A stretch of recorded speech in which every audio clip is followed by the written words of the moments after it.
অর্থাৎ কণাটি হয়তোবা এক্স অক্ষ বরাবর শুধু গতিতে আবদ্ধ, হয়তোবা ওয়াই অক্ষ বরাবর গতিতে আবদ্ধ। অর্থাৎ কণাটা হয়তোবা ভূমি বরাবর এরকম গতি সম্পন্ন করবে, অথবা এরকম উলম্ব বরাবর গতি সম্পন্ন করবে।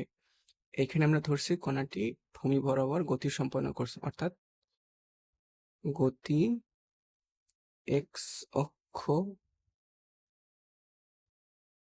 বরাবর সীমাবদ্ধ,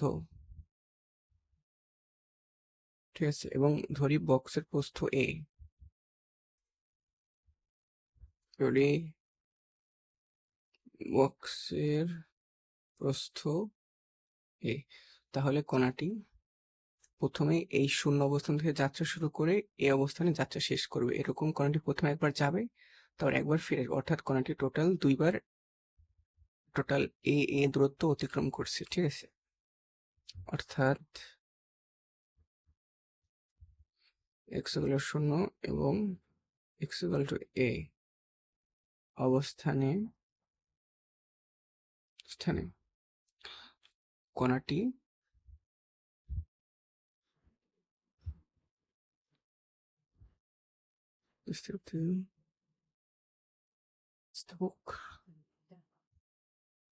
সংঘর্ষ ঘটিয়ে প্রত্যাবর্তন করে, ঠিক আছে।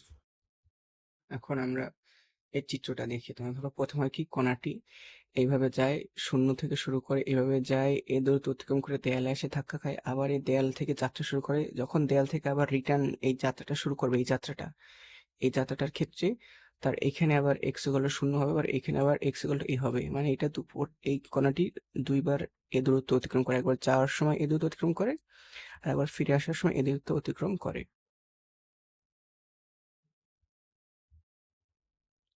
এখন আমরা লিখব উইলসন ও সমারফেল্ড কোয়ান্টাম শর্ত মতে, ঠিক আছে। আমরা জানি উইলসন ও সমারফেল্ড কোয়ান্টাম শর্ত মতে px dx = nh। এইখানে তোমার px dx = nh, তোমার px হলো ধ্রুবক, বুঝছো, px হলো ধ্রুবক। এবং এখানে এইটার মান হবে 2a। কারণ হলো তোমার কণাটি এখানে x এর দুইটা মান আছে, কণাটি প্রথম একবার এ দূরত্ব অতিক্রম করে, সে দ্বিতীয় আর একবার এ দূরত্ব অতিক্রম করে। সে কারণে যখন আমরা x এর এই মানটা করবো সংযোগ হবে, এখানে 2a আসবে, বুঝছো, এই কারণে। আছাড়া অন্য কোনো কারণ নেই। এখন আমরা px এর মান বের করবো nh/2a, ঠিক আছে। আমরা যে এই px এর মান বের করলাম, এইটা আমরা একটি শক্তির সূত্র আছে, মানে শক্তির সূত্রে বসাবো। সেটা হলো শক্তি En px² / 2m। px এর মান বসাবো n²h²/4a²/2m, অর্থাৎ 4a²m/n²h², ঠিক আছে। এগুলো 2 নং সমীকরণ। আর এখানে আবার আর একটা চিত্র আছে, এটা আমার একা দেখছো, দাঁড়াও। এখন এই জায়গায় দিয়ে নি, হ্যাঁ, ঠিক আছে।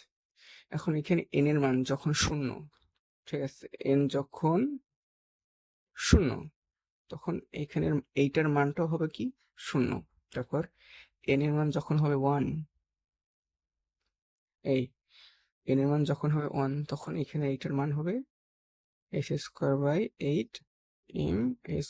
আবার যখন n এর মান হবে কত 2, এখানে হবে 4h², কারণ কি n এর জায়গায় 2 বসালে হবে 4h², তাহলে 4h²/8m²। আবার n এর মান যখন হবে 3, তখন হবে 9h²/4m²।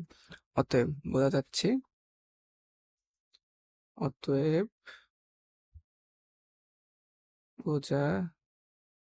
যাচ্ছে, n এবং শক্তি স্তরগুলো বিচ্ছিন্ন প্রকৃতির, অর্থাৎ এদের প্রত্যেকবার n এর মান বদলানোর সাথে সাথে এদের শক্তি স্তরের মানও চেঞ্জ হতে থাকে। শক্তি স্তর গুলো বিচ্ছিন্ন প্রকৃতি। শেষ যায় হয়ে গেল। এই হলো এটার ব্যাপার কি। আচ্ছা, আমরা প্রথম ধরছি কি, ধরা যাক m ভরের একটি কণা বক্সের মধ্যে একমাত্রিক গতি সম্পন্ন করছে। তোমার ধরো একমাত্রিক গতি বলতে হয়তোবা কণাটির গতি x অক্ষ বরাবর সীমাবদ্ধ, নয়তোবা y, নয়তোবা z। এখানে আমরা ধরছি কণাটির গতি x অক্ষ বরাবর সীমাবদ্ধ, ঠিক আছে।